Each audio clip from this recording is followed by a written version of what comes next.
Ganga cassette के माध्यम से आप महासती अनुसुईया का दूसरा भाग सुनने जा रहे हैं। देखिएगा आप, यहां से अनुसुईया ने क्या क्या किया। बड़ी रोचक दास्तान, पौराणिक पेशकश आपके सबके सामने पेश है। ध्यान देंगे, गौर करेंगे, हर तरह के लोगों को सुनने के लिए लायक बात है और बढ़िया बात मिलेगी आपको। यहां जब अनुसुईया ने इतना बड़ा कमाल किया तो नारद भगवान के मन में एक बात आ गई कि वाह, ये अनुसुईया तो कमाल कर गई, सतियों में महासती अनुसुईया, उसका नाम सतियों में अग्रगणी हो गया। बहुत खुशी हुई और नारद जी झगड़ा लगाए मेरे देवलोक में पहुंच गए। कहां पहुंचे? पहले कैलाशपुरी में पहुंचते हैं। कैलाशपुरी में पहुंचते हैं और अलग जगा दिए नारायण नारायण नारायण। कैलाश पर उस वक्त शिवशंकर जी नहीं हैं और गिरिजा जी अकेली बैठी हैं। तो नारद जी को देखा, कहा आइए देवर्षि, आइए आइए आइए। क्या बात है? कहा अनुसुईया की जय हो, महासती अनुसुईया की जय हो, महासती अनुसुईया की। गिरिजा जी चौंक गई, क्या रे ये अनुसुईया कौन है? कहा अरे देवी, आप नहीं जानती, तीनों लोग जानता है और अफसोस कि आप नहीं जानती। कि नहीं तो एक कवि ने एक तर्ज दिया कि नारद भगवान जाके चुंगुली लगायो रे, चुंगुली लगायो। नारद भगवान जाके चुंगुली लगायो रे, चुंगुली लगायो। नारद भगवान जाके चुंगुली लगायो रे, चुंगुली लगायो।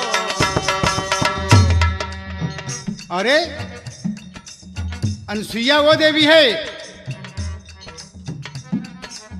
रात और दीनवा का रोक ले देवी, रात और दीनवा का रोक ले देवी, रात और दीनवा का रोक ले देवी। रात और दीनवा के, रात और दीनवा के रोक ले देवी, रोक ले देवी। सतियन में सबसे पहले, सतियन में सबसे पहले नमवा लिखायो रे, नमवा लिखायो। सतियन में सबसे पहले नमवा लिखायो रे, नमवा लिखायो। सतियन में सबसे पहले नमवा लिखायो रे, नमवा लिखायो। भगवान जाके झगड़ा लगायो रे, झगड़ा लगायो। यही बात हो रही है। और गिरिजा कहती हैं कि अरे सतियन में सबसे पहले हम लोग कहाँ गए? कहा हमने कहन की। अरे गिरिजा लिवा के पहुंचती हैं कहाँ? क्षीर सागर में लक्ष्मी के पास। नारद जी वही बात वहां भी बताए। लक्ष्मी को गुस्सा आ गया, ब्रह्माणी के पास पहुंचे, ब्रह्माणी जी को बताए कि महासती अनुसुईया की जय हो, महासती अनुसुईया की। नारद भगवान सबसे बताए कि आप लोग देवताओं की पत्नी होके, आप ब्रह्माणी, आप लक्ष्मी, आप गिरिजा जी, सब बेकार। सबसे आगे निकल गई महासती अनुसुईया। अरे बाप रे, 6 महीने की रात और 6 महीने का दिन कर दिया। क्या कहते हो नारद जी? नारद जी कुछ सोच समझ कर बोला कीजिए। कहा देवी नाराज ना होइए, रुष्ट ना होइए, हम जो कह रहे हैं एकदम सही कह रहे हैं। नारायण नारायण। 6 महीने का सूरज, 6 महीने सूरज नहीं निकला और 6 महीने रात का रात रह गई। जरा सोचिए आप। और जालिपा, वो उसकी बहन जिसका पति कोढ़ी था, उसके सतीत्व से उसका कोढ़ ठीक हो गया, अपने आयु बल पे मरेगा। तो ऐसी सती को आज पूरे संसार में अनुसुईया की जय, अनुसुईया की जय, अनुसुईया की जय। नारद जी इतना कह के चले गए। बाबूजी, तीनों देवियां को गुस्सा आ गया कि हम लोगों को रहते हुए एक मृतलोक की साधारण सी नारी और पतिव्रता कहलाए, महासती कहलाए, ये धिक्कार है हमारी जिंदगी को। और जब नारद जी कह के चले गए, शंकर जी कैलाश पर विराजमान हुए। डमरू बज गया भोलेनाथ का, डमरू बज गया। गिरिजा जी के बनाना, आवा आवा आवा, आजा दुल्ही, आजा आजा। तो जरा भूख भूख लगी है, कुछ भांग धतूरा कुछ घोट घाट के हमके दे और कुछ खावा जाए। आज त्यूरी चढ़ी है गिरजा माँ की, कहे भोजन लेबा, कहे हाँ, कहे भोजन लेबा, कहे हाँ, कहे अच्छा भोजन दे थे। तो क्या कहती बाबूजी? हाँ सही हो।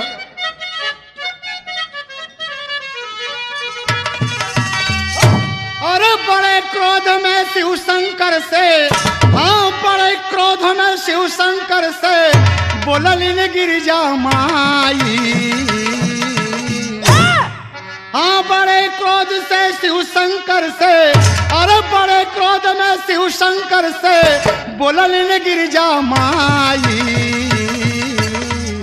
भोजनमा भोजनमा भोजनमा तोहके देई, चली जा अनसुईया के दुआरी। भोजनमा तोहके देई, चली जा अनसुईया के दुआरी। भोजनमा तोहके देई, चली जा अनसुईया के दुआरी।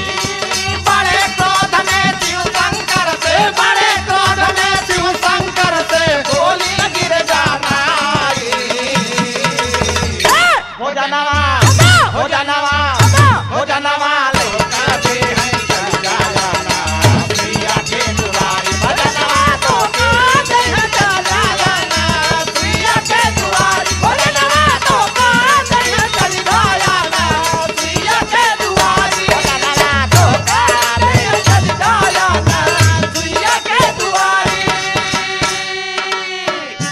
अनुसुईया का नाम ले रही हो, इस तरीके से कह रही हो?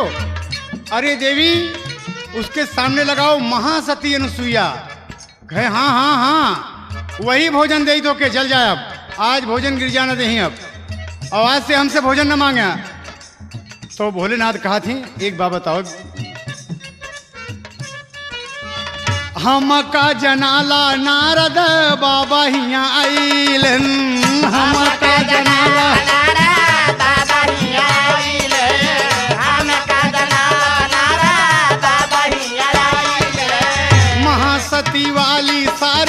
महासती वाली सारी बतिया बतैलन। महासती वाली सारी बतिया बतैले, महासती वाली सारी बतिया बतैले। हाँ बड़े प्रेम से पूछ रहे, बड़े प्रेम से पूछ रहे हैं गिरजा से शिवराई। भोजनमा भोजनमा भोजनमा तोहके देई, चली जा अनसुईया के दुआरी। भोजनमा तोहके देई, चली जा अनसुईया के दुआरी। भोजनमा तोहका देई, चली जा अनसुईया के दुआरी। बड़े क्रोध में शिव जी बोले, बड़े क्रोध में शिव शंकर में बोले गिरजा रानी। भोजनमा भोजनमा भोजनमा तोहके देई, चली जा अनसुईया के दुआरी। भोजनमा तोहका देई, चली जा अनसुईया के भोजनमा तोहका देई, चली जा अनसुईया के दुआरी। यहाँ ये करिश्मा मचा हुआ है। गिरजा गुस्से में बोल रही हैं बाबूजी, एकदम रुष्ट हैं आज। भोलेनाथ समझ गए, कहा तो भोजन कैसे मिलेगा, भोजन कैसे मिलेगा बताओ ना। अनुसुईया तो महासती अनुसुईया है। कहे जा बता के अनुसुईया मृतलोक में जाइए, भोलेनाथ जाइए मृतलोक में। कहा बोलो देवी बोलो, ये हमार भांग धतूरा गांजा ये सब आप न देबू तो कौन दे? कहे जाके अनुसुईया जी के धर्म डिगावा, जाके अनुसुईया जी के धर्म डिगावा, जाके अनुसुईया जी के धर्म डिगावा।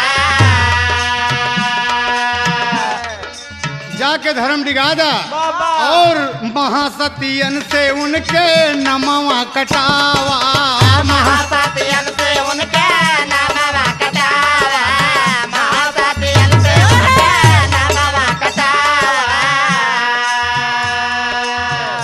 हाँ सुन के बतिया शिव शंकर जी, सुन के बतिया शिव शंकर जी, सुन के बतिया शिव शंकर जी। हाँ सुन के बतिया शिव शंकर जी, आज गण पगलाई। भोजनमा भोजनमा भोजनमा तोहके देई, चली जा अनुसुईया के दुआरी। भोजनमा तोहके देई, चली जा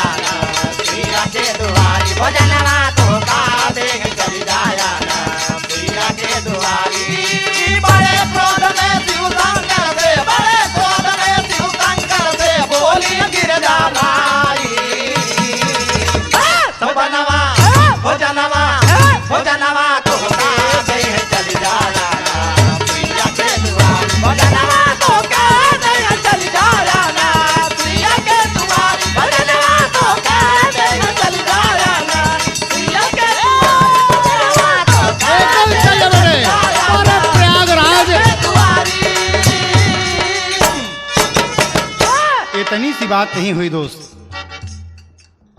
भगवान शिवशंकर चकित हो गए कि मैं धर्म डिगाऊं जाकर। अनसुईया के साथ जब तक उसके शरीर से शरीर स्पर्श नहीं होगा उसका धर्म नहीं डिगेगा। ये तुम चाहती हो कि मैं जाके अनसुईया के यहाँ मतलब कुकर्म फानी हम? कहे हाँ, अनसुईया का नाम जब तक अनसुईया का नाम उससे हटेगा नहीं, महासतियों से नाम उसका हटेगा नहीं, हम नहीं मानते। भोलेनाथ जी बाबूजी अपने मन में विचार कर लिए कि ठीक है देवी, मेहरारू के आगे जब देवता झुक गए तो आजकल के मनई की बातें देवता आज वही महासती अनुसुईया का धर्म डिगाने के लिए शंकर जी चल दिए बाबूजी। शंकर जी चल दिए और इधर क्षीरसागर में विष्णु भगवान जब पहुंचे तो लक्ष्मी जी एकदम कुप्पा फुला के बैठी हैं। भगवान बोले कि भाई दुनिया खा लिया, हम पालनहार हैं, सबको खिला दिया हमने, जीव जंतु छोटे छोटे जानवर से लेके सबको खिला दिया भोजन, तो आइए हम दोनों प्राणी भी खाएं। कहीं भोजन ना मिली? लक्ष्मी बोली भोजन ना मिली, जा। अरे क्या बात है? कहे तो के सबका भोजन अनसुईया दे। कहे नारद जी आ रहे का यहाँ? वो समझ गए कि बस कौन चुंगलखोर यहाँ पहुंचा। कहे नारद जी आ रहे? कहे हाँ नारद जी आ रहे। नारद जी बताए कि महासती अनुसुईया, अनसुईया की जय, अनसुईया की जय। और हम लोग देवमंडल से सुन रहे हैं, देवलोक से सुन रहे हैं कि अनसुईया की जय, अनसुईया की जय, अनसुईया की जय। अनसुईया इतनी बड़ी सती हो गई। विष्णु भगवान कहे कि देवी अनसुईया अनसुईया तुम चिल्ला रही हो, ये अच्छी बात नहीं है, उसके नाम के सामने लगाइए महासती अनसुईया। ये ले, ये और बन गया है। वाह वाह वाह। कहे तो भोजन वही दे, कहीं नहीं भोजन दीजिए, कहीं भोजन ना मिले, कहीं के भोजन अगर मिलेगा तो कैसे मिलेगा? कहीं जाके तू अनसुईया का धर्म डिगावा। विष्णु भगवान कहे रे देवी आप कह रही हैं कि अनसुईया का धर्म डिगाई जाके ओकर सतीत्व नष्ट करी हम? कहे हाँ, अगर ओकर सतीत्व ना नष्ट होई और ओकर नाम ना मिट जाए दुनिया से तब तक भोजन न मिली। भगवान मान गए कि कोई बात नहीं, मैं अनसुईया का धर्म डिगाने जाऊंगा। और विष्णु भगवान अपने लोक से चल दिए क्षीरसागर से। ब्रह्मानी ब्रह्मा के लगे पहुंची हैं। ब्रह्मानी ब्रह्मा से क्या कह रही हैं? ब्रह्मा जी कहते हैं कि भाई कुछ खाए पिए के दे दे, जितना दुनिया हम बनाए हैं, जो भी सृष्टि की रचना हमने किया है, सबको भोजन मिल गया है तो हमको भी मिलना चाहिए। जाओ। तो बाबूजी ब्रह्मानी क्या कहा थी? एक बात हमके बतावा। कहे हाँ, कहन मृत्यु लोकवा में अनसुईया महतारी, मृत्यु लोकवा में अनसुईया महतारी, मृत्यु लोकवा में अनसुईया महतारी। जाय के धर्मवा हो, जाय के धर्मवा डिगावा ब्रह्मचारी, जाय के धर्मवा डिगावा ब्रह्मचारी, जाय के धर्मवा डिगावा ब्रह्मचारी। ब्रह्मा क्रोध में बोलन लागे, ब्रह्मा क्रोध में बोलन लागे, ब्रह्मा क्रोध में बोलन लागे।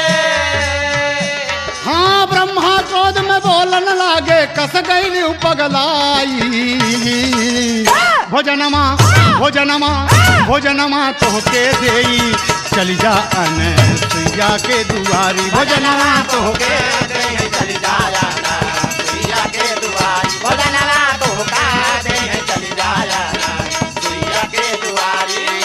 बड़े क्रोध में शिव शंकर से, बड़े क्रोध में शिव शंकर से बोली गिरजा माई।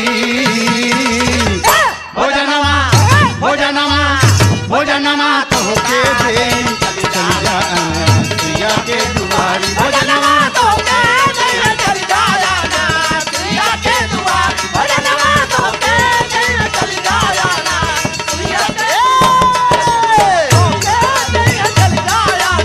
अनसुईया के दुआरी। अरे बाप रे, ब्रह्मा जी भी कहे ओके जाके हम धर्म डिगा दे, ओकरे साथे कुकर्म फानी, तो जाके धर्म डिगी ओके तो हमके भोजन मिली। लेकिन बाबूजी औरत के आगे ब्रह्मा जी को भी झुकना पड़ा। ब्रह्मानी जी ने कहा कि जाइए आप। तीनों भगवान तीनों जन से नाम बताए हैं। शंकर जी कैलाशपुरी से, और विष्णु जी क्षीर सागर से, ब्रह्मा जी ब्रह्मलोक से चले हैं बाबूजी धर्म डिगाने के लिए। आई अपने मन में सोचा थी कि इका तो हम ही के करे का है, इका न शंकर जी के करे बा और न विष्णु जी के करेगा बा।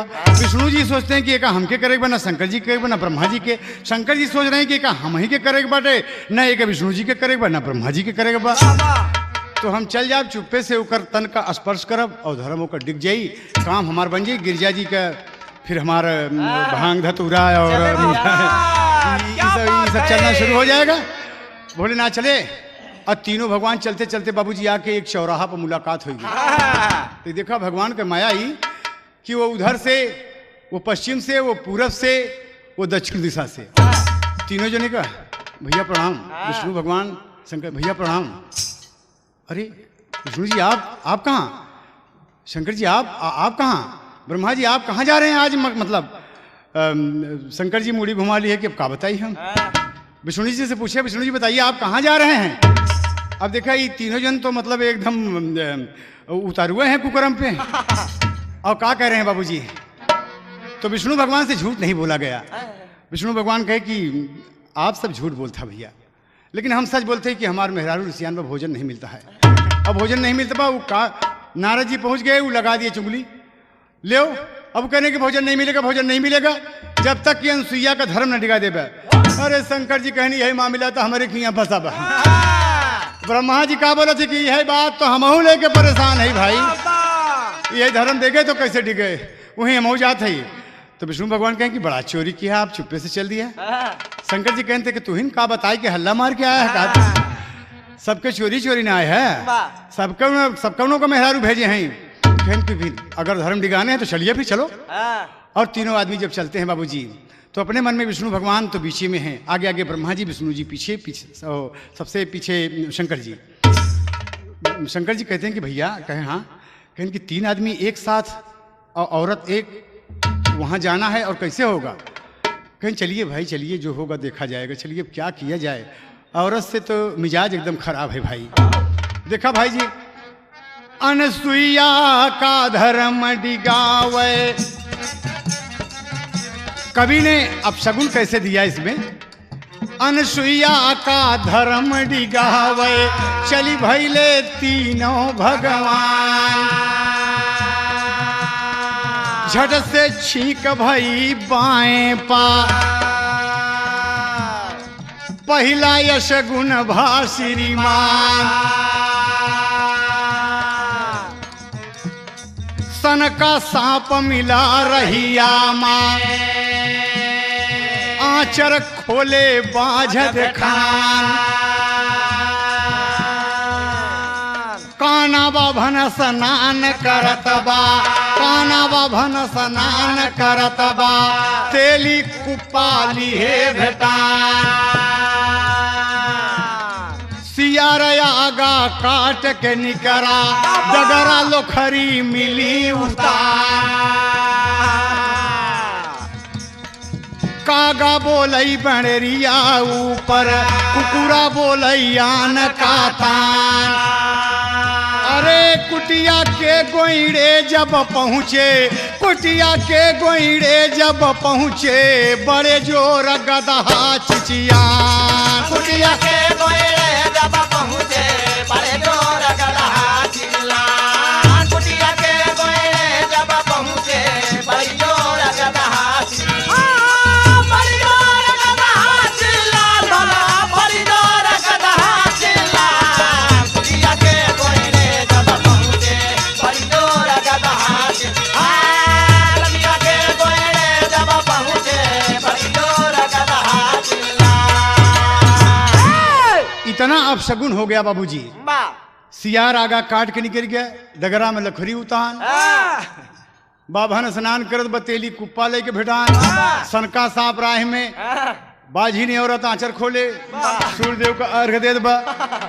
ये सब कुटिया के जब नियरे पहुंच गए एकदम, जहाँ अनसुईया जी की कुटिया है, वहां जब नियरे पहुंचे तो गदहा लगा, बिना समय का गदहा लगाए सापन धुन, पूरा एकदम विष्णु भगवान ठमक गए वहीं पर। कहे कि भैया तो कैसे कहीं जाए? भगवान विष्णु मशविरा करते हैं आपस में तीनों देव और कहते हैं कि एक काम करा, कहें का कहीं मृतलोक में ये रूप में तो पहचाने नहीं लोग हमके, सबके अनसुईया भी पहचान लेगी तो फायदे क्या होगा चलने पे? वो तो हम लोगों को भगवान जान के प्यार करेगी। तो कहें ऐसा कीजिए कि हाँ कहें कि भेष बदल दीजिए। बाबा कहें तब कहें हाथ में कमंडल ले ला और बढ़िया एकदम त्रिपुंड लगा ला, ब्राह्मण का भेष बना ले, लंगोटी मार ले और चल जावा जाए एकदम खाक भभूत रमा के नारायण नारायण करते हुए दरवाजे पे चला जाएगा। तो कहें ई रूप में जलब तो सही हो जाई ना बात। कहें हाँ ये में तो सही रही। कहें हम लोग सन्यासी रहेंगे अपन अपन सब काम हो के हम लोग चले आएंगे। कहें हाँ हाँ ठीक है। जब भगवान ही विचार कर लिए तो क्या कहते हैं कवि जी लिखे हम प्रयागराज के खाटी तार बाबा अरे बा मौके मौके पे बारे विजयलाल एकदम सही है बेटे।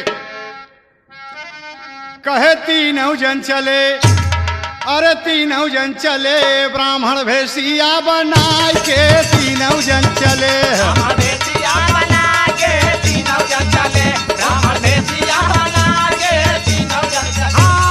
तीनों जन चले हो तीनों जन चले, तीनों जन चले ब्राह्मण भेषिया बना के तीनों जन चले, ब्राह्मण भेषिया बना के तीनों जन चले।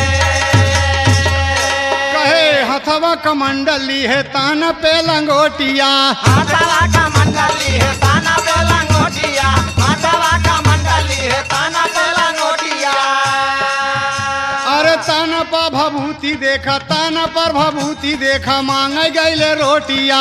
ताना पे भभूति देखा मांगे गईले रोटिया, ताना पे भभूति देखा मांगे गईले रोटिया।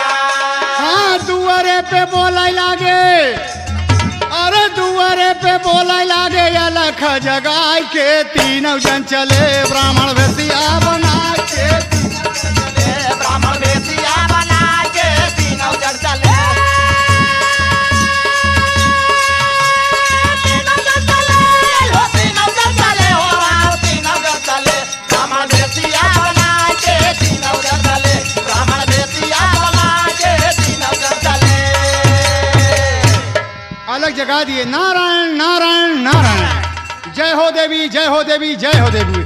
अनसुईया मैया झट से खोला लीन के मारिया, अनसुईया मैया झट से खोला लीन के वारिया, अनसुईया मैया झट से खोला लीन के वारिया। अरे देखा ली की दुआरे पे तीन गो भिखारिया, देखा लीन की दुआरे पे तीन गो भिखारिया, देखा लीन की दुआरे पे तीन गो भिखारिया। अरे बैठा बैठा बैठा बाबा बोलिन समझाए के तीनों जन चले ब्राह्मण भेषिया बनाए के तीनों जन चले। ब्राह्मण भेषिया बना के तीनों जन चले, ब्राह्मण भेषिया बना के तीनों जन चले। तीनों जन चले हो तीनों जन चले हो तीनों जन चले, ब्राह्मण भेषिया बना के तीनों जन चले, ब्राह्मण भेषिया बना के तीनों जन चले। अनसुईया के महाराज प्रणाम। कहे अखंड सौभाग्यवती बनी रहो। खे बाबा बैठिए ना, आइए आइए बैठिए। क्या चाहिए आपको?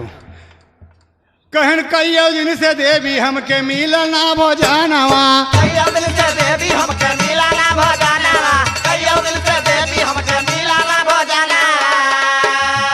अरे खिचड़ी खियाई देती, खिचड़ी खियाई देती माना मोर कहानवा। खिचड़ी खियाई दे तू माना मोर कहानवा, खिचड़ी खियाई दे तू माना मोर कहानवा।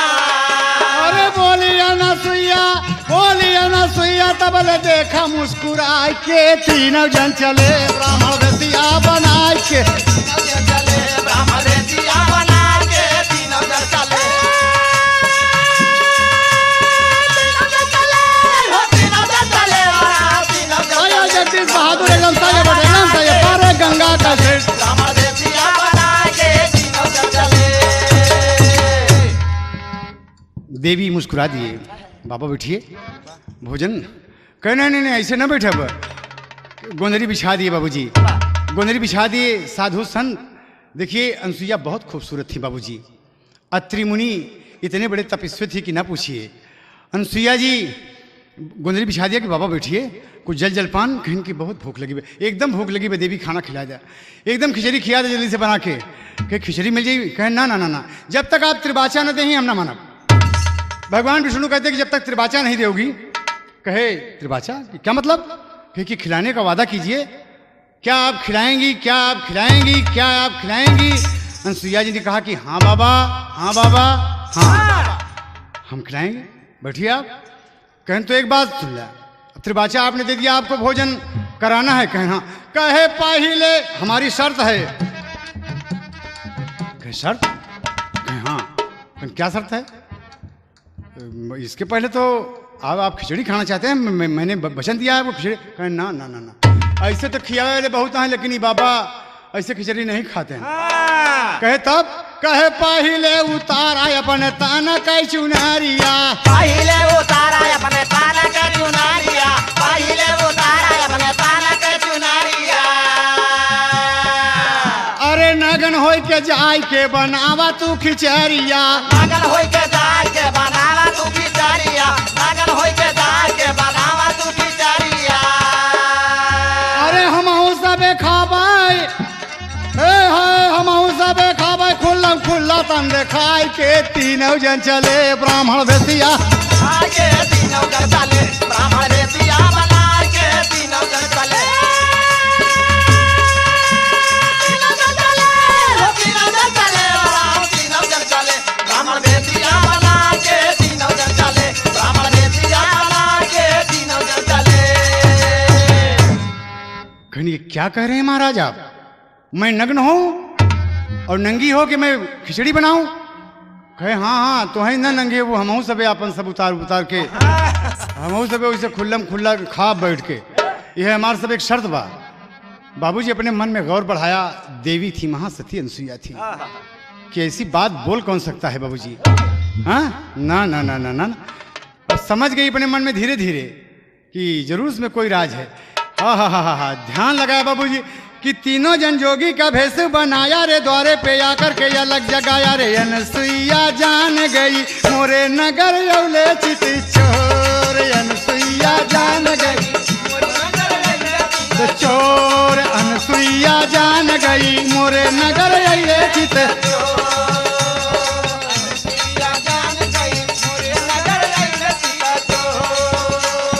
तीनों जन जोगी का भेष बनाया रे, द्वारे पे जाके अलग जगाया रे। तीनों जन जोगी का भेष बनाया रे, द्वारे पे जाके अनसुईया जान गई मोरे नगर अइले चित चोर, अनसुईया जान गई मोरे नगर अइले चित चोर, अनसुईया जान गई मोरे नगर अइले चित चोर।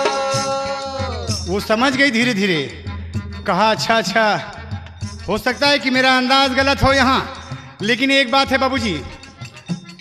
इतने में वो कहने लगी कि अच्छा आप बैठिए, अपने उसके पिया तो घर पे नहीं है, त्रिमुनि तो तपस्या में गए हैं बाबूजी, मंदाकिनी नदी के किनारे पर वो भगवान की आराधना में लगे हुए हैं, तपस्या कर रहे हैं, वो तो घर पर भी नहीं हैं। देखिए आज अनसुईया ये औरत थी कि बगैर अपने पति के हुक्म का कुछ करने को तैयार नहीं है। वो अपने मन में सोचने लगी कि ये मेरा तन या तो मेरा पति देखे, या तो पैदा करने वाला भगवान देखे, मेरे माँ बाप देखें, इसके सिवा मेरे तन को, और इस अवस्था में तो मेरे पति के सिवा कोई देख ही नहीं सकता। अगर कोई दूसरा देखता तो मेरा सतीत्व नष्ट हो जाता है। जरूर इसमें कोई राज है। वो पहुंची बाबूजी दीवार पर कोई तो था, खरिया मिट्टी उठाया, खरिया मिट्टी लिया बाबूजी, दीवार पर अत्रिमुनि की फोटो बनाया, चित्र बना दिया और अपने स्वामी से कह रही है। अपने स्वामी से जब फोटो बना लिया महामुनि का चित्र, तब हाथ जोड़ के प्रणाम किया और फोटो बाबूजी देखिए, ये समय था, ये मेरे देश की नारी थी कि दीवार का चित्र हंस दिया, दीवार का चित्र हंस दिया कि क्या बात है देवी, मुझे कैसे याद किया? कहा प्रभु, दरवाजे पर 3 भिखारी आए हैं, भोजन करना चाहते हैं, खिचड़ी खाना चाहते हैं और मुझसे त्रिवाचा ले लिए, और मैंने त्रिवाचा जब दे दिया तो कहते हैं कि अपना वस्त्र उतार दो। अब बताइए स्वामी, मैं आपकी पत्नी हूँ, आप चाहे मुझे जैसे जिस हालत में रखें, लाख धन्यवाद है। भगवान के सिवा, आपके सिवा इस तन को देखने वाला, जरा सोचिए ना आप। ओ होल, अरे देवी, कहे हाँ, कहे बड़ा अच्छा समय है। फोटो हंस के बोला कि देवी तू धन्य है, तेरी तकदीर धन्य है। बारे अनसुईया, मैं गर्व के साथ कह सकता हूं कि अनसुईया जैसी पत्नी ईश्वर करे सबको मिले। तुम मेरे भारत भूमि की गरिमा हो अनसुईया। जानती हो अनसुईया? कहे हाँ। कहे तीनों भगवान आइले तोहरी दुआरिया, तीनों भगवान आइले तोहरी दुआरिया,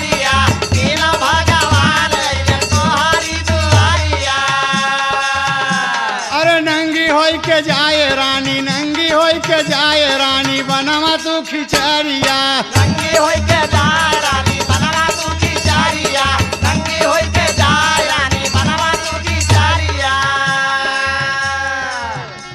उस चित्र ने जवाब दिया कि मैं आदेश देता हूं कि तुम भाग्यशाली हो, आज हमारे दरवाजे पर मैं नहीं हूं, तीनों भगवान आ गए हैं खाना खाने के लिए, भोजन करने के लिए। जाओ शौक से बनाओ, तीनों भगवान हैं। खैर स्वामी, मैं तो कुछ आपके चरणों की कृपा से मैं तो जान गई थी, लेकिन मेरे मन में एक शंका थी, इसीलिए आपसे मैं पूछने के लिए कि बिना आपके आज्ञा के मैं ये सब काम कैसे कर सकती हूँ। अनसुईया कही आवा बाबा आवा आवा बाबा बैठा। और तबले चित्र कहा कि अनसुईये, मैं जहाँ पूजा करता हूँ वेदी पे कमंडल में पानी है, कुछ है, उसे उठाकर मेरा स्मरण करके भगवान का स्मरण करना और मेरा स्मरण करके तीनों जन के ऊपर छिचकार दा। बस देखा कमाल तू कैसे हो जाता, फिर अपन काम तू करा और हम यहाँ अपन काम करते हैं। अनसुईया बाबूजी आई वहां पर, कमंडल हाथ में उठा लिया, कुछ है उसमें। नंगे होई के जाए बनवा रानी तू खिचड़िया, नंगे होई के जाए बनवा रानी तू खिचड़िया। अरे बोला या अनसुईया बाबा, ए बोला या अनसुईया, तब कमंडल के उठाए के तीनों जन चले। देसिया बना के तीनों जन चले, रामण देसिया बना के तीनों जन चले, रामण देसिया बना के तीनों जन, ब्रह्म देसिया बना के अरे जिया प्रदेश है बेटे। देसिया बना के तीनों जन चले, रामण देसिया बना के तीनों जन चले। कमंडल उठा लिया है, अपने पति का आज्ञा पाई, जिसे कहा गया दोस्त केहू को बल पाए तब सुग्रीव अखाड़े है। अनसुईया एकदम मस्त है कि अरे बाप रे, अब भगवान हमारे द्वारे पे आ गए, नहीं भगवान हमारे, हम धन्य भाग है, हमारा धन्य भाग है, मैं कितनी भाग्यशाली हूँ। कमंडल उठा के गए, कमंडल लिया है, छिपाया है बाबूजी पीछे पीछे की तरफ। विष्णु भगवान सबसे बोली बैठा बैठा बैठा। भगवान ब्रह्मा जी के खोदा थी, ब्रह्मा जी के चुटकी काटे और ब्रह्मा जी शंकर जी की चुटकी काटे। विष्णु जी कहें का बात है भैया, का बात है? कहे कि समझा कहाँ, कहें कि कमंडल उठा बा कोनो खतरा बा, कमंडल उठा बा कोनो खतरा है भैया, हमका लगा थे मैं कुशा बा, ये पूजा की वेदी पर से उठा है और अत्रि महामुनि अत्रि जी के मतलब वेदी से। कहें तो कहे कि हमार राय मानत तो अबई भल ब खसक दे हियाँ से, चला हो चलिए फूटा हियाँ से चला। कहे नहीं अब आई है जौन होई होई तो बिना भूख लागे बिना खाए। वो है बाबूजी कई के विचार मैया सोचे मन मझारी, और कमंडल का पानी तीनों जन पे छिचकारी। अरे तीनों जने बोले गू गू गू गू गू गू, आए के तीनों जन चले, ब्राह्मण दतिया बना के तीनों जन चले,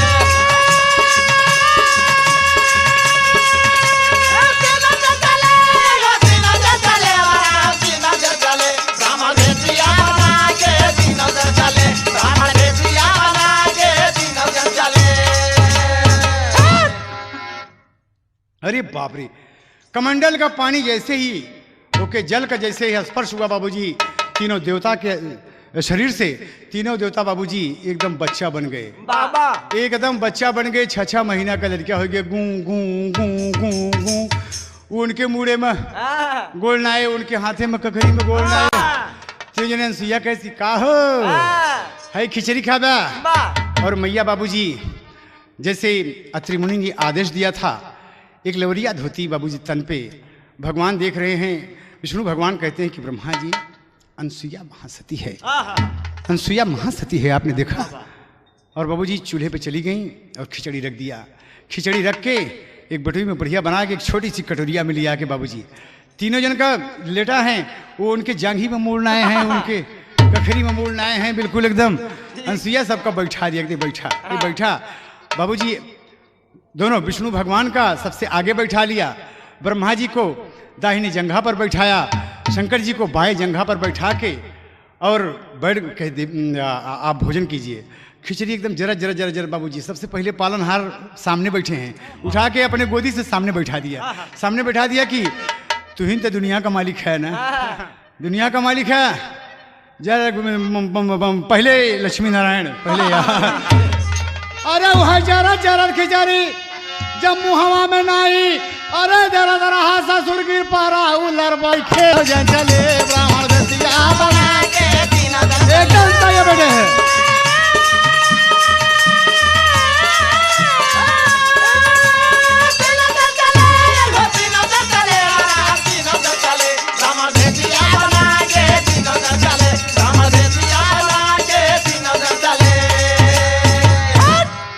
जल्दी से खिचड़ी उठा के हाथ से मुंह में विष्णु जी के डाली। बाबूजी जरत रहा दूध चावल वो गिर गया, एकदम गिर गया। अरे विष्णु जी कहे अरे यार पिताजी भी जल गए। वह जरत खिचड़ी ब्रह्मा जी का, शंकर जी की भी वह लगा दिए बाबूजी वह खिचड़ी जरत रहा। बाबूजी खिचड़ी पारा पारी से सबका झूठ सबका खिया दे। ब्रह्मा जी कहे कि हम विष्णु का झूठ नहीं खाई, शंकर जी कहे हम नहीं खाई, सब बराबर होगी एकदम एकदम सब साग लपेटा भात भात लपेटा साग सबके एक कह के बाबूजी खिया के मैया तेल लेके कटोरिया में तीनों जन का तेल उपटन लगा रही हैं।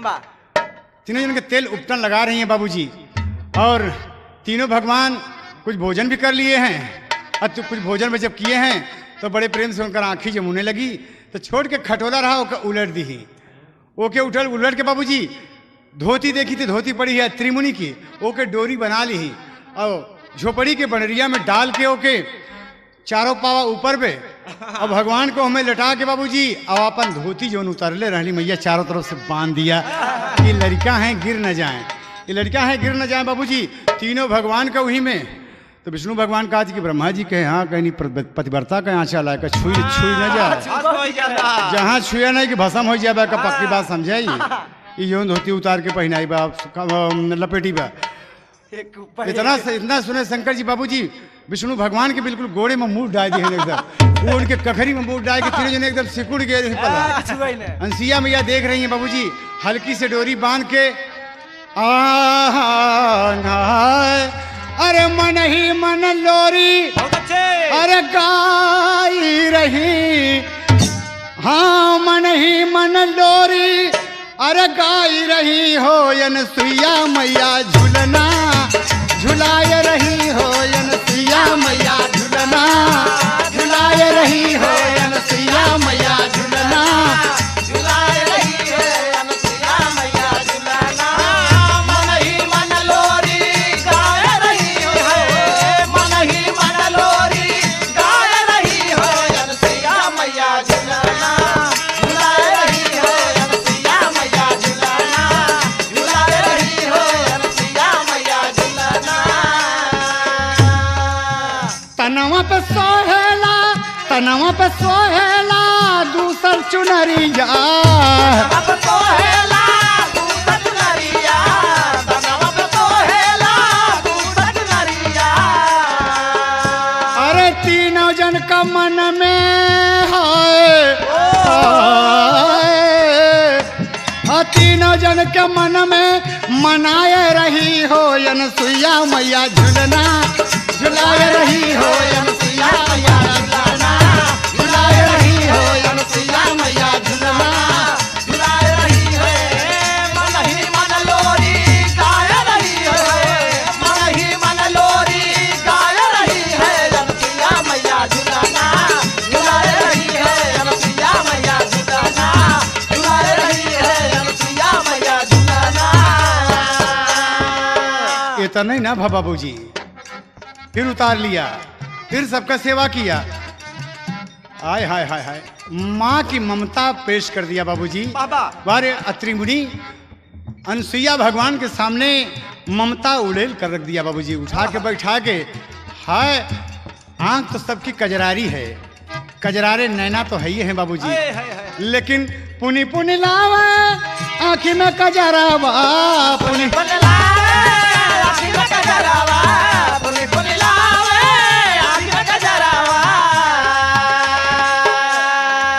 काजल लगा दिया कि रोवा जी। विष्णु भगवान रोवे लगे, ढंका बह गया, आंसू जो गिर गए अपने आंचल से माता जी पहुँच दी। अब फिर से काजल लगा दी, फिर से कहती कि रोवा जी एकदम सही जगह पे पहुंचा है।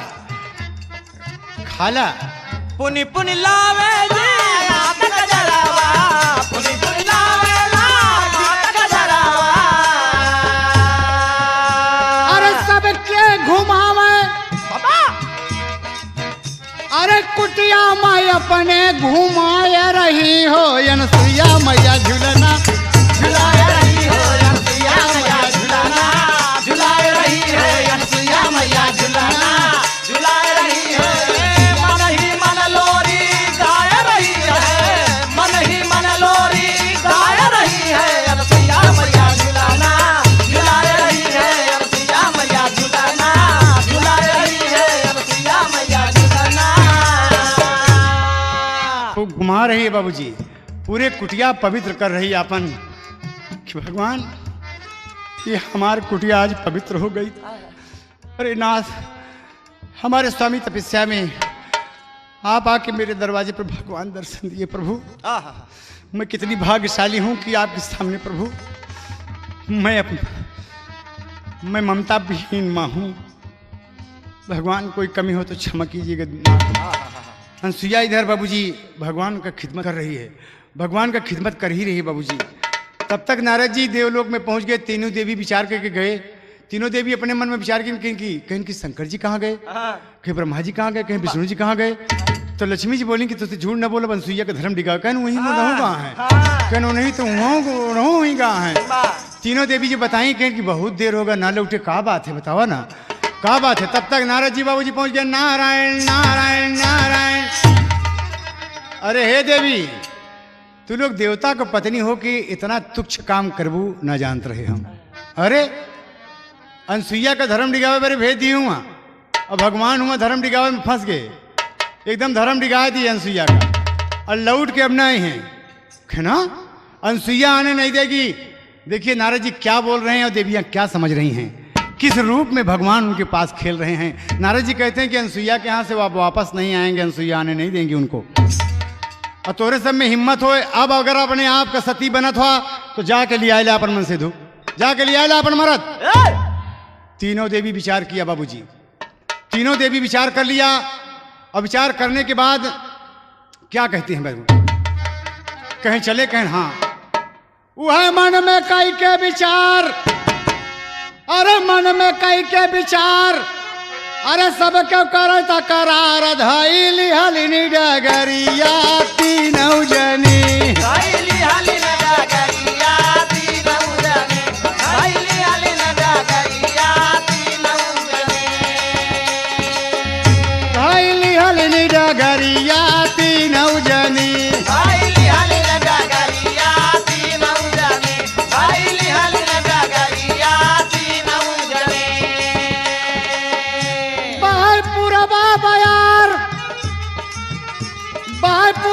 बयार ली चुनरी समासर से सर कलया चरिया तीनों जनी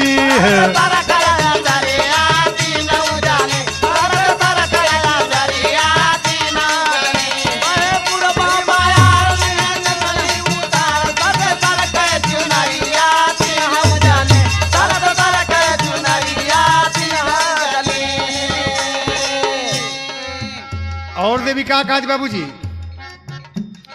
कहती क्या है,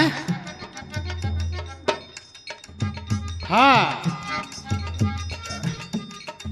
वो कर रही हैं विचार। जाते हैं बाबूजी तीनों कई के विचार, तीनों कई के विचार जाके पहुँचनी दुआर खुटा काम आई के मरिया तीनों जनी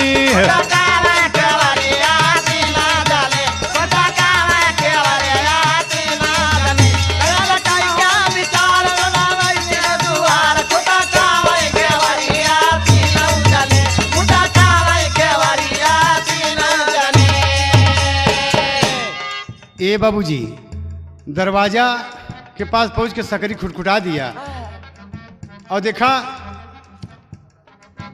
ए हर बचा बाटे खेल होय घरे माँ कुलेल सोचा तीनों गुजरिया तीनों जनी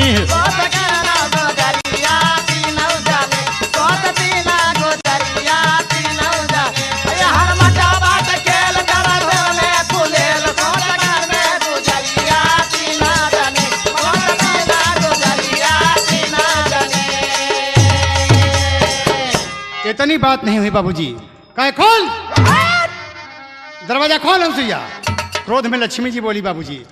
लक्ष्मी जी कहाँ लगी ललकार, लक्ष्मी कहाँ लगी ललकार, अरे अनसुईया जल्दी खोल के मार देती रथ कर मैया माँ चली, अरे बार हम मामी के मुड़े का बिना मैया माँ तीरथ कर मैया माँ चली। बार हम मामी के मुड़े का बिना मैया माँ तीरथ कर मैया माँ, बार हम मामी के मुड़े का बिना मैया माँ तीरथ कर मैया माँ चली।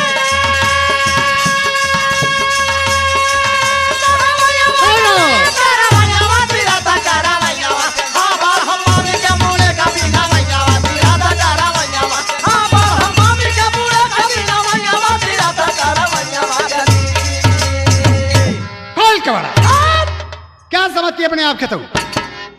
और बाबूजी यहर से अनसुईया अपने कुटिया में लेटी हैं और तीनों भगवान का अपने ऊपर बैठा लिए हैं बाबूजी। क्यों उनके हाथे पे बैठा है, क्यों उनके पेटे पे बैठा बा, और सबको खिला खिला के बाबूजी प्यार दुलार करके मुंह चूम रही हैं।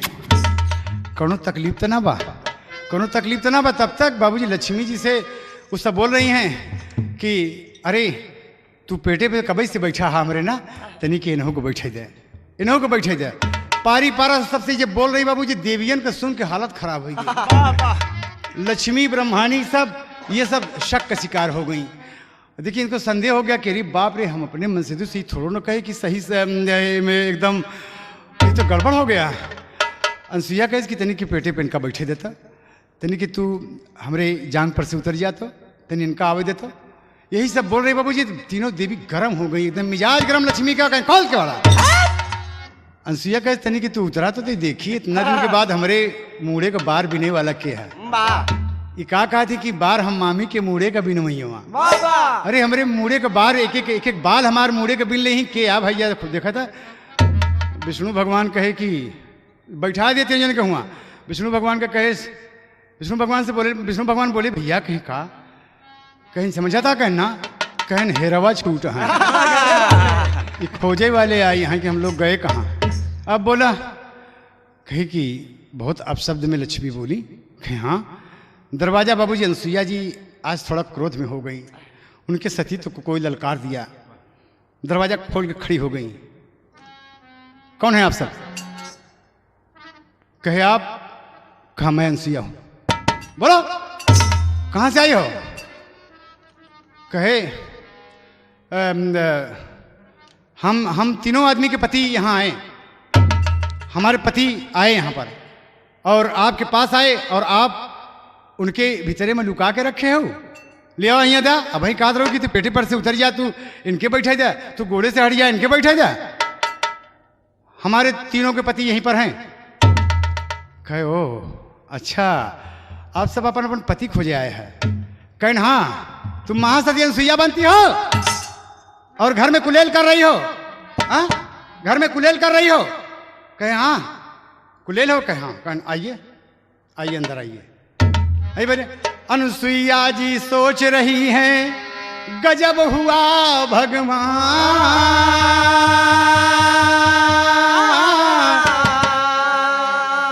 दुनिया में सबसे भाग्यशाली मैं सबसे बड़ी धनवान।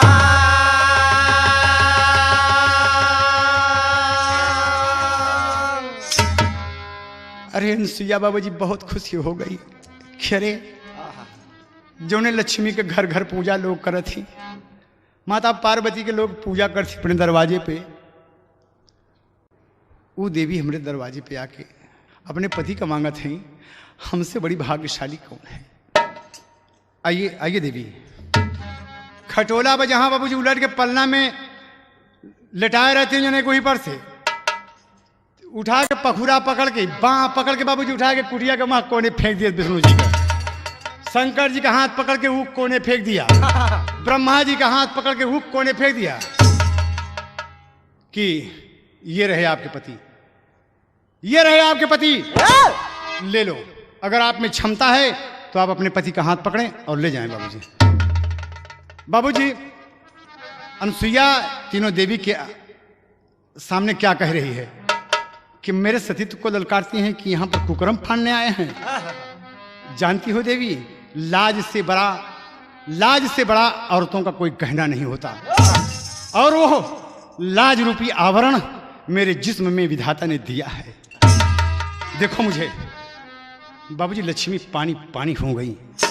गिरिजा जी खड़ी हैं, कहती हैं कि देवी ब्रह्मानी कहन की अरे ये मनसेतु हमारे सब एक थोरो रहन बड़ा बड़ा रहन मनसेतु की ये अपन अपन लड़कियां उठा के दे दी थी हमका सब बेवकूफ बनवत बे एक चक्कर में ना बाबूजी। विष्णु जी वहाँ रोए रहे हैं बाबूजी। विष्णु जी रोए लगे, बड़ी जोर से फिर चोट लग गए। जाके जहाँ गिरे बाबूजी गलुआ उनका टोय के कहा था, गलुआ टोके ललना के चोट लगी रोवेला मयरिया, ललना के चोट लगी रोवेला मयरिया, ललना के चोट लगी रोवेला मयरिया। अरे गोदिया में लइके रे गोदिया गोदिया गोदिया में लइके गोदिया में लइके अरे गोदिया में ललना खिलाई रही रे अनसुईया मैया झुलना झुलाए रही रे अनसुईया मैया झुलाए रही है अनसुईया मैया झुलना झुलाए रही है मन ही मन लोरी। सही है मास्टर समीर, एकदम सही है। बार जगदीश बहादुर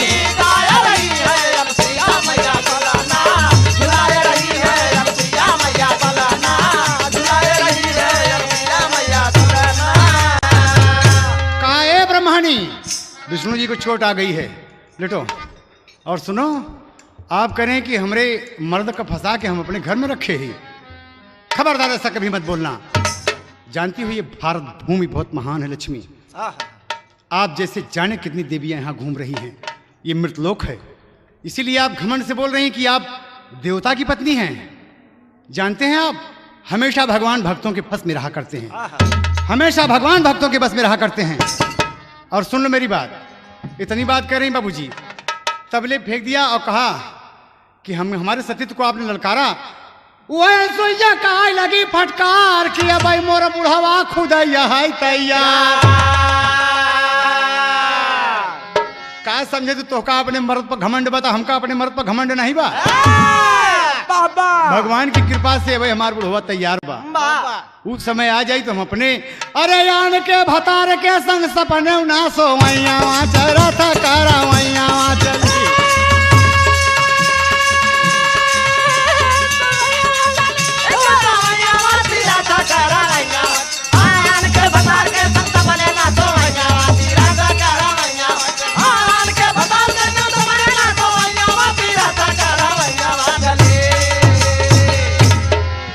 धिक्कार है देवी, मेरा बुढ़ा खुद तैयार है भी और आन के भतार के संग तोहरे मर्द के साथ हम सो।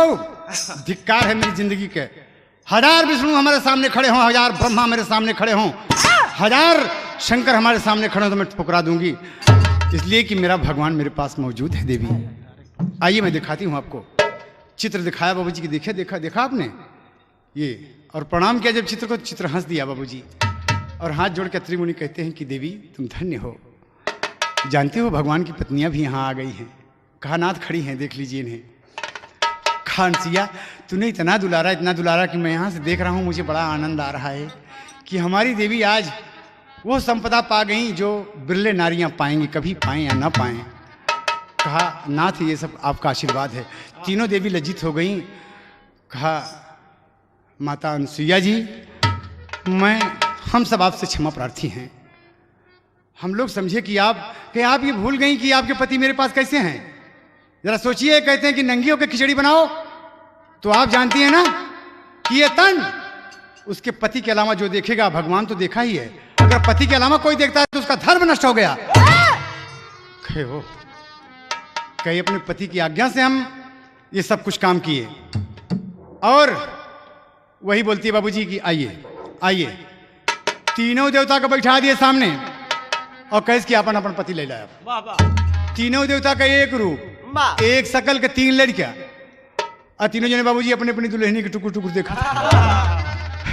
अरे बाप रे, देखा खिलौना हो गए, पति नहीं खिलौना हो गए।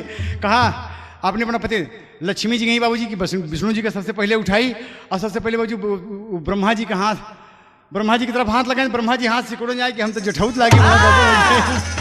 अरे बाप रे, बड़ा गड़बड़ हो जाई।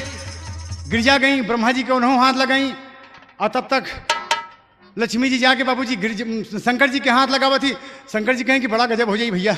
विष्णु कहें कि हमका का करे के बटे, तोहरे धर्म नष्ट होई, हम आए रहा धर्म बिगाड़े सब ही नाश होई। यही मेहरारू सब लीप पोत दे कसम वाला सब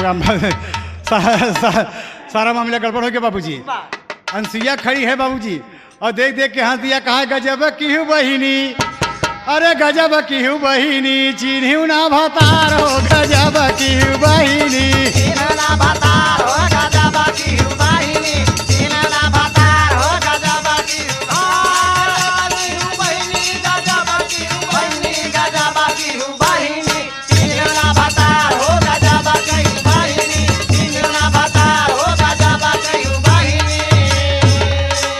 तीनों दुल्हन रोवैया नसुईया के अगारिया, तीनों दुल्हन रोवैया नसुईया के अगारिया, तीनों दुल्हन रोवैया नसुईया के अगारिया। अरे करेला चोरौरी धई के माथे पे, हाँ करेला चोरौरी देखा धाई के पैरिया, करेला चोरौरी धई के माथे लगा धारिया, करेला चोरौरी माथे धाई के पैरिया।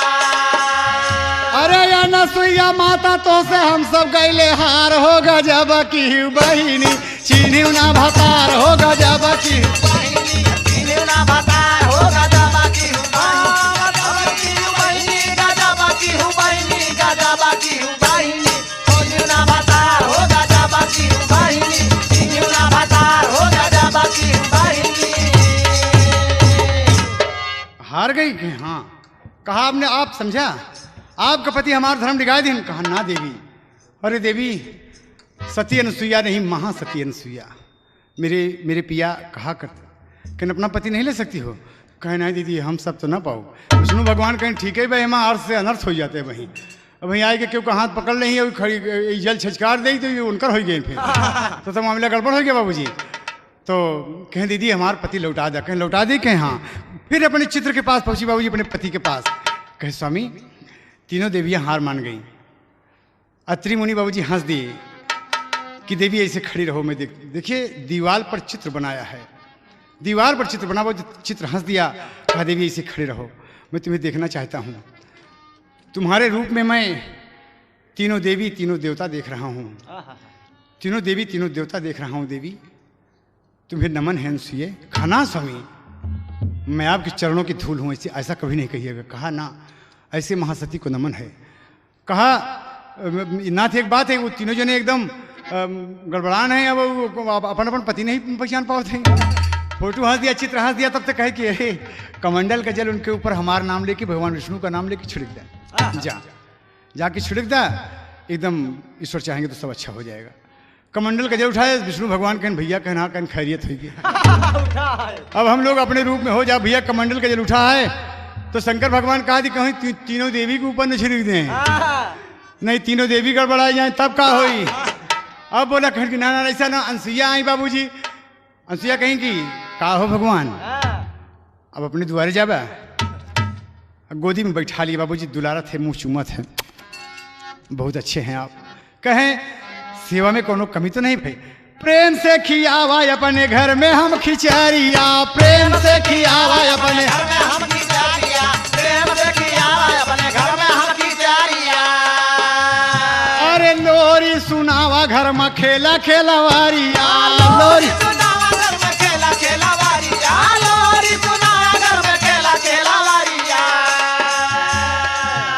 अरे हमारा कसुरवा माफ किया, पालनहार हो गजब की बहिनी, चिन्हू ना भतार हो गजब की बहिनी, चिन्हू ना भतार हो गजब की बहिनी, गजब की बहिनी, गजब की बहिनी, चिन्हू ना भतार हो गजब की बहिनी, चिन्हू ना भतार हो गजब की बहिनी।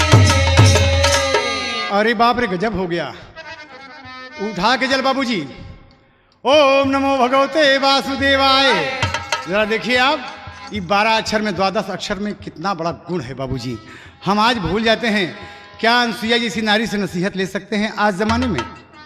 शताब्दी बदल गई बाबूजी, क्या हम लेंगे कि ऐसी ऐसी नारियां हुई हैं कि आज अपने पति के प्रति कितना समर्पित हैं, कितनी सम्मान भावना से, कि पति नहीं है फिर भी आज्ञा ले रही हैं चित्र बना के। और आज वो जमाना बा अगर पति सऊदी अरब में बा तो हियाँ पता लगत बा कि गंगा नहाए चल दी है मार्केट करे औरत गई है, मार्केटिंग में गई है मेम साहब। तो सोचा पति देव ऑफिस में बैठे हैं, मेहरारू सब्जी खाई देत बाटे, दूधहा दूध देत बाटे, कहीं के दूधवा और दे देवा करा दे। कहन का बोला था बताओ, पति से कोई आज्ञा नहीं है बाबूजी यहाँ, और खुलेआम बात कर रही हैं। अनसुईया एक भी बात हमारी माँ, बहन, बहू, बेटियों को इस गीत से नसीहत लेना चाहिए गंगा कैसेट के माध्यम से। आप जब ये सीडी सुनेंगे तो आपको अच्छा लगेगा, परिवार के साथ आप बैठेंगे, इतना आनंद मिलेगा आपको। और आप याद करेंगे कि एक छोटा मोटा गायक कलाकार हैदर अली जुगनू इलाहाबाद का, ये अपने साथियों के साथ मिलकर महासती अनुसुईया का कितना बढ़िया चित्रण किया। आपको लगेगा, कोई शिकायत हो तो मेरे पास खबर दीजिएगा। आप गंगा कैसेट में देखिए, आप भगवान का ऊपर 12 अक्षर मंत्र का जाप करके ओम नमो भगवते वासुदेवाय, पति जी को नमन करके बाबूजी जल छिड़कार दिया। बाबूजी अरे जल छिचकारा जैसे नाम लेके पति का, तीनों देवता तबले भय न बड़ा वार हो गजब की बहिनी, न भतार हो गजब की बहिनी, न भतार हो गजब की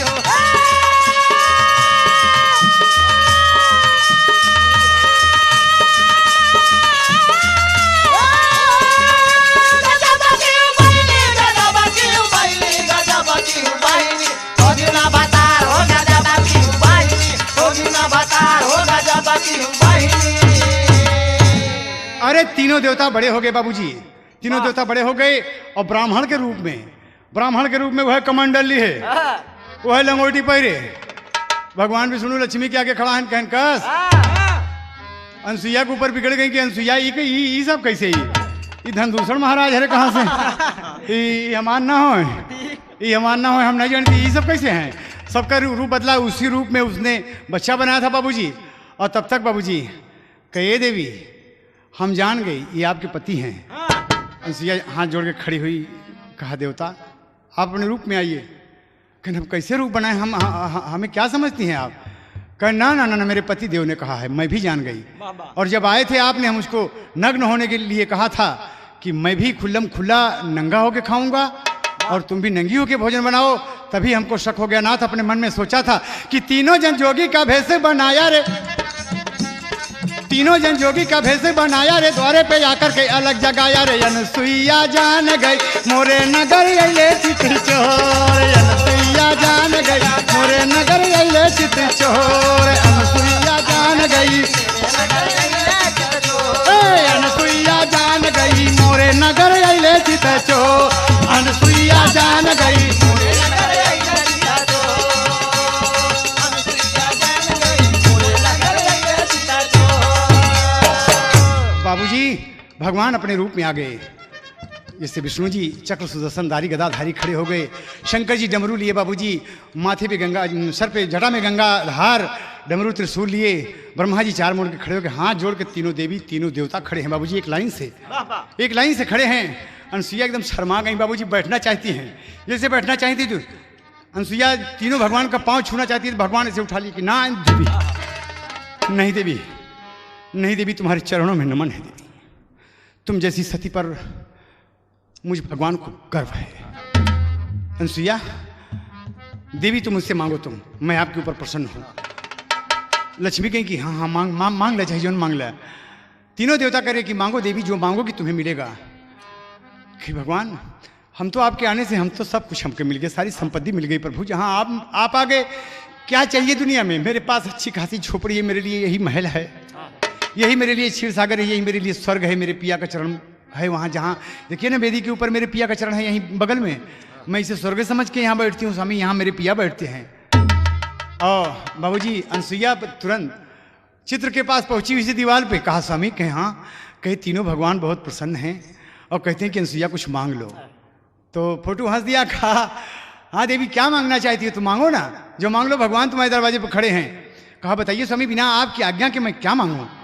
कहा कहे अनसुईया देखो हमारे पास जब तब सब कुछ है, स्वर्ग भी है, सब कुछ है, तुम जैसी खूबसूरत नारी पाके, पतिव्रता महासती पाके मैं धन्य हूँ। कहे तब कहे हमारे पास सब कुछ है अनसुईया, हमरे तोहरे दोनों जन के लड़का ना है, और तू तीनों भगवान का लड़का के रूप में खिलाऊ, बहुत अच्छा लगा हमको कि भगवान ने हमको सब कुछ दिया, हमारे गोदी में बच्चा नहीं दिया, हम पुत्र विहीन रह गए।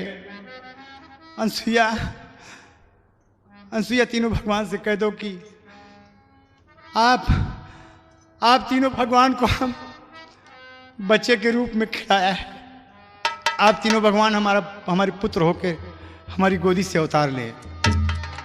अनसुईया रोने लगी बाबूजी, चित्र को शीश झुकाया और आकर भगवान के सामने खड़ी हो गई। कहा नाथ,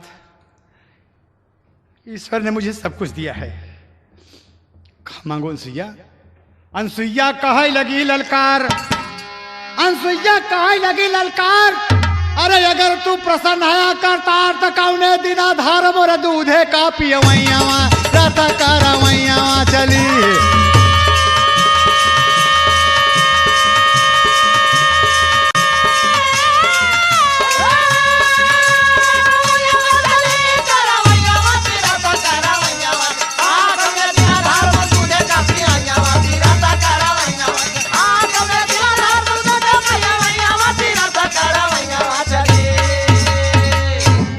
धार आप मेरे दूध का पी रहे हैं भगवान। भगवान समझ गए कि अनसुईया तुम बच्चा चाहती हो, कहें कनियोम अस्तु, ऐसा ही होगा अनसुईया। तीनों देवी खड़ी हैं और बाबूजी अनसुईया प्रणाम किया। समय आने पर, वक्त आने पर ऐसी ऐसी सतियां हमारे देश में गुजरी हैं। हमारे हिंदुस्तान को इन सतियों पर गर्व करना चाहिए, और जो नहीं गर्व करता बाबूजी वो समझो कि हिंदुस्तान से प्यार नहीं करता, मोहब्बत नहीं करता है। ऐसी देवियां, ऐसी हमारी माँ बहनों को चाहिए कि इनसे नसीहत लें, इनसे हम शिक्षा ग्रहण करें। और कहना क्या बाबूजी, समय आने पर कैसे पैदा हुआ। पहले यही ले ब्रह्मा जी हो, दत्तात्रेय नाम पड़ा खासा। ब्रह्मा जी आए और इनका नाम पड़ा दत्तात्रेय मुनि। और दूसरे शिव जी गर्भ में आए, अरे पैदा भय ऋषि दुर्वासा। विष्णु जी तीसरा बनी आए, विष्णु चंद्रमा बन कर आए, जगत में करते प्रकाशा। अरे स्वामी गीतानंद कहे कि हुल्लुर लिखी गई इतिहासा। स्वामी गीतानंद कहे कि हुल्लुर लिखी गई इतिहासा। स्वामी गीतानंद कहे कि हुल्लुर लिखी गई इतिहासा।